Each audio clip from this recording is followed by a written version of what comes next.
And we're back.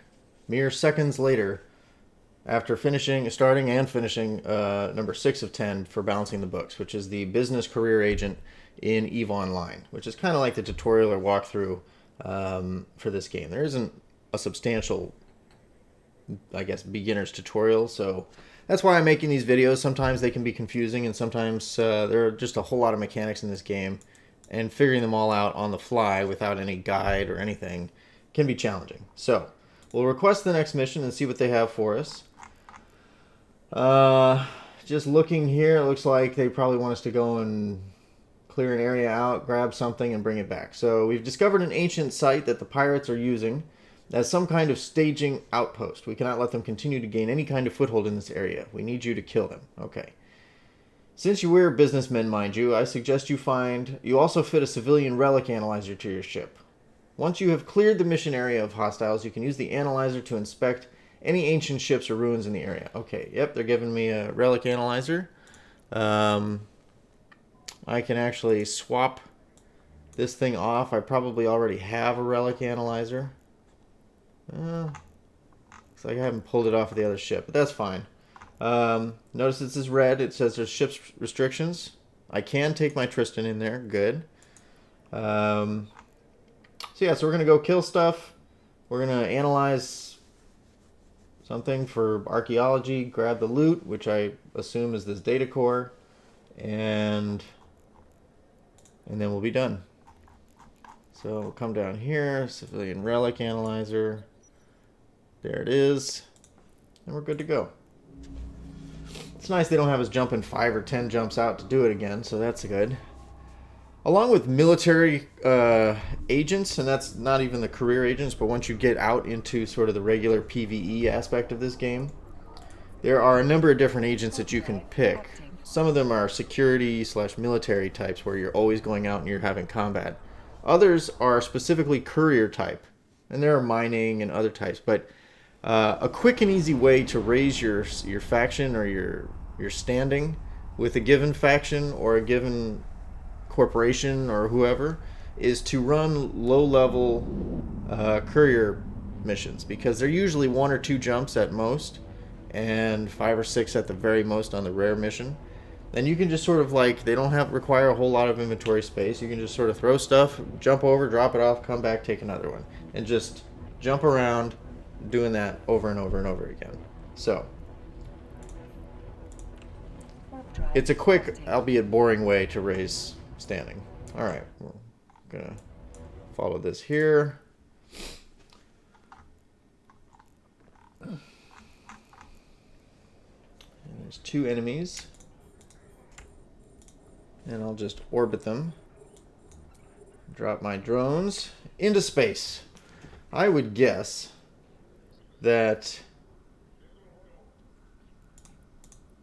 Well, there's Serpentis, yeah, because we're in this area of space, but I would guess that... Let's see, can I send them off to... Yep, watch this now. There go my drones.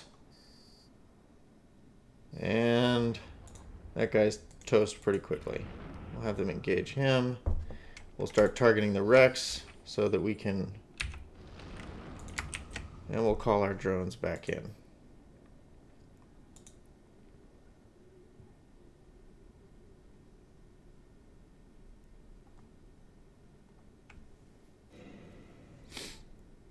Alright. Not much of value in that, but that's fine.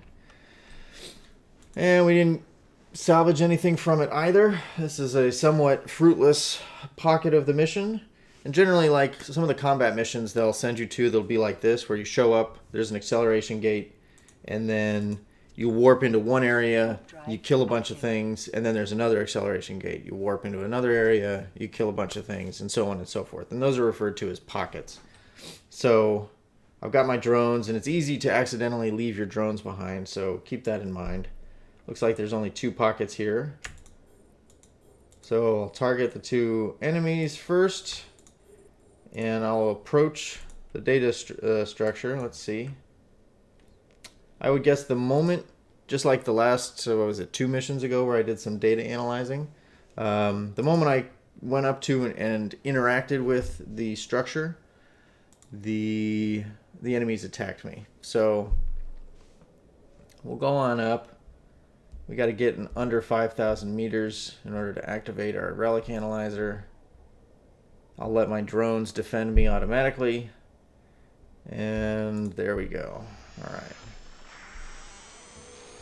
And it's just like previously where you start out at the orange, you can click to one node around you. Numbers will show you how far you are away from something helpful or the system core. So that's 4, 3, 3, 2, 1, and we're done.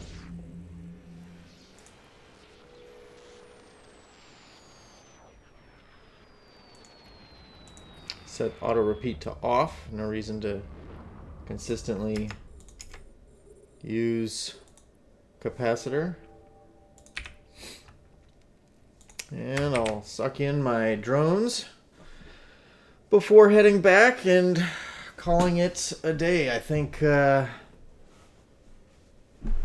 man, my lower back has not been happy with me lately. It's been about a month, too. It's hard to say whether, like, what it is that changed in your routine or in your life that made, like, your back or your neck sore.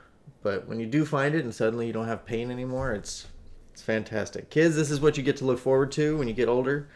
You get pain for seemingly no reason at all.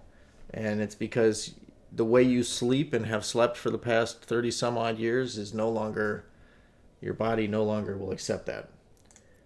And it's letting you know.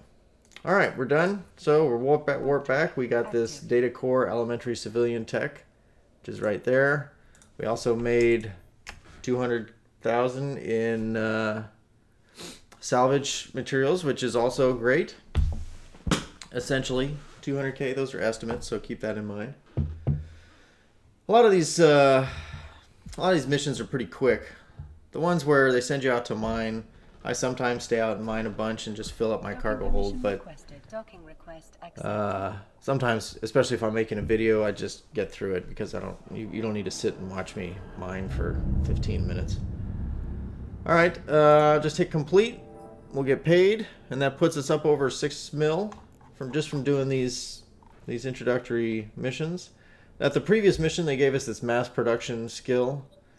And so I'm going to inject that and the reprocessing skill so that I can train it, should I so desire. And that's it for level the 7 out of 10 for the business career agent. So if you have any questions, hit me up in the comments. Check out the website that I'm working on, which is errantgamer.com. We also have a podcast, and it would be great if you listen to that. Maybe you want to hear about the news in the gaming industry and a little bit of analysis from that, from the standpoint of my experience as a professional with some involvement in the industry and sort of hardware development, and a couple friends of mine who are also working professionals. And yeah, anyway, check it out, and I will see you in the next video.